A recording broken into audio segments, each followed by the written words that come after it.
Hello दोस्तों, कैसे हैं आप सब। राधे राधे, राधे कृष्णा। आशा है सभी पर कृपा बनी होगी राधे कृष्णा की, भगवान विष्णु, माता लक्ष्मी की, और सभी अपने अपने घर में बहुत ही सुख से रह रहे होंगे, क्योंकि प्रभु की कृपा होती तभी सुख शांति का अनुभव होता है। माँ लक्ष्मी अपने सभी भक्तों पर कृपा करती हैं, विशेषकर उन भक्तों पर जो भक्त भगवान विष्णु को प्रसन्न करते हैं, क्योंकि भगवान विष्णु को जो भक्त प्रसन्न कर लेते हैं उनके घर में माँ लक्ष्मी अवश्य जाती हैं। और ये माघ का महीना, इसका हर दिन पुण्य के लिए हमें प्राप्त हुआ है। किसी भी दिन को हल्का मत समझिए। जैसे सटतला एकादशी हुई है, कितना महत्व है इसका। द्वादशी है, अभी त्रयोदशी आएगी, बसंत पंचमी आएगी। तो माघ का मास का महीना एक एक दिन बहुत अधिक महत्व का है भगवान विष्णु की कृपा प्राप्त करने का। तो कब कैसे क्या करें, हम आपको इन कहानियों में सुना रहे हैं पिछले 10 दिन से। यहाँ कहानी शुरू हुई थी एक धर्मात्मा वैश्य के,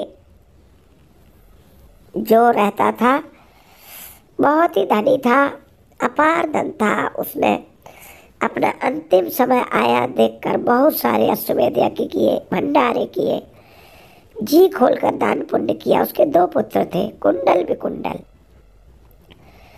अंत में वह धर्मात्मा वैश्य भगवान को प्यारा हो गया। उसके पुत्र पिता के जाने के बाद बड़े ही उच्छृंखल हो गए और धर्म पुण्य के काम करना तो छोड़ो, उन्होंने धन कमाना भी छोड़ दिया, धन उड़ाना शुरू कर दिया। वैश्यागमन, शराब, ये सब काम करने लगे। मदिरा, मांस, इनका सेवन, वैश्या का सेवन, बड़े विधर्मी हो गए। तो यह वार्ता चल रही थी। उन्हीं दोनों पुत्रों, वैश्य के पुत्र जब बड़े विधर्मी हो गए, धन सारा नष्ट हो गया, वैश्याओं ने मार कर निकाल दिया। जंगल में भटक रहे थे। एक भाई को शेर खा गया और एक भाई जो था ना, वह जंगल में आग लगने से मर गया। दोनों नरक में पहुंचे। एक भाई को नरक में छोड़ दिया गया, बड़े भाई कुंडल को, और छोटे भाई विकुंडल को यमदूत स्वर्ग की ओर ले जाने लगे। तो विकुंडल पूछने लगा आश्चर्य से कि हमने दोनों भाइयों ने एक साथ सब विधर्म किए पिता की मृत्यु के बाद, लेकिन मेरे भाई को नरक, मुझे स्वर्ग क्यों भेजा जा रहा है।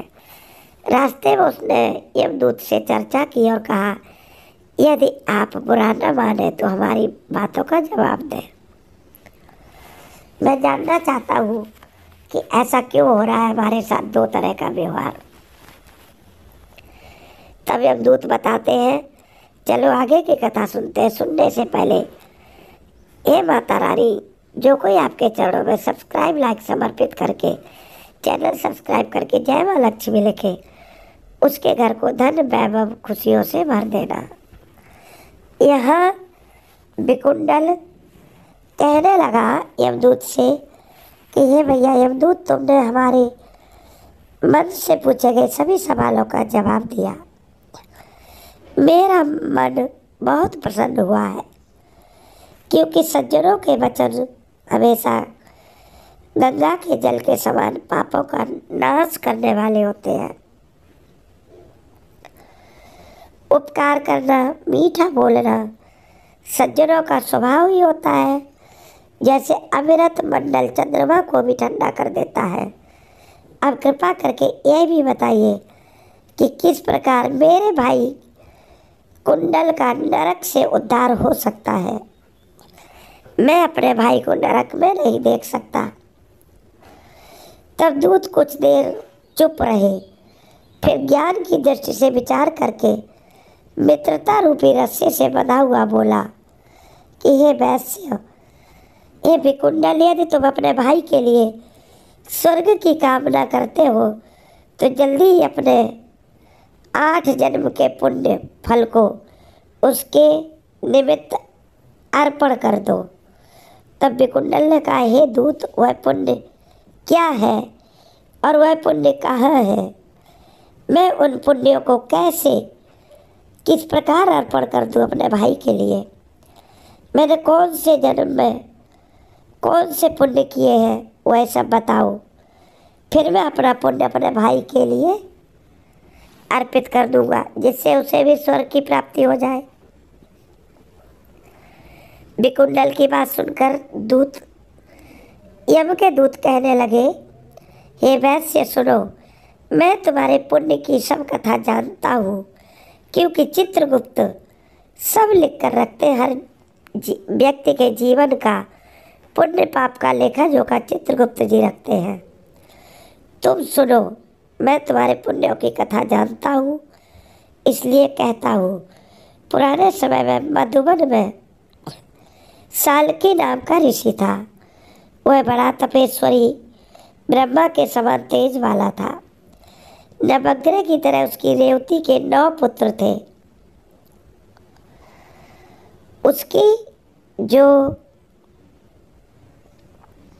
उसकी स्त्री थी ना, रेवती नाम की पत्नी, उससे उसके 9 पुत्र थे, जिनके नाम थे ध्रुव, शशि, बुध, तार, ज्योतिमान आदि आदि।